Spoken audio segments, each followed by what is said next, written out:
nyingno gi sigana mare en mano Millicent Adhiambo kelo ni gwenge mopogore opogore gi nonro mage tich ariyo ka tich ariyo.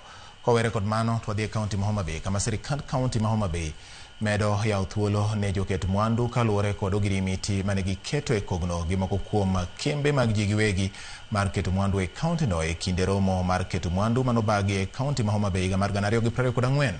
Kambi mar Victory Farm matimo pith mar rech e Karachuonyo bura ma Suba North en achiel kuom kembe mag ji giwegi manodonjo ogirimiti gi sirikand kaunti ma Homa Bay mar keto mwandu e kaunti no.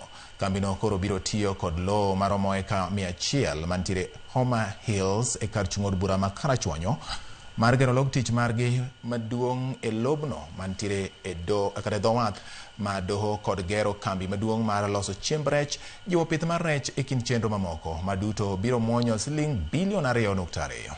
Expand the mill with a second mill here at this location. That will take a little bit of time to get the mill because it's also a very large investment. I think it's about 10 million US to put a mill in from scratch.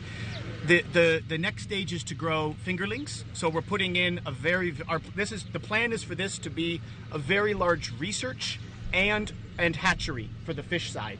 And so on the hatchery side, we're planning to install 2 times 25,000 tons of hatchery capacity. That's in addition to the 30,000 we have at Roe. Wachakayanga gedo mar international headquarters mag Victory Farms. Victory Farms en kambi maduong'.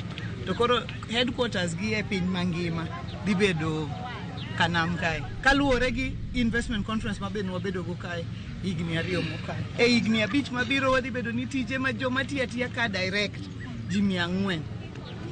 To joma tiya mok direct makoro tiene ni lori riembi kelo, ng'ato dhi uso rech, ng'ato dhi timo ang'o, ji 3,000. Research tema grech midwaro dibedo kanam ka. Kambi marego chiemb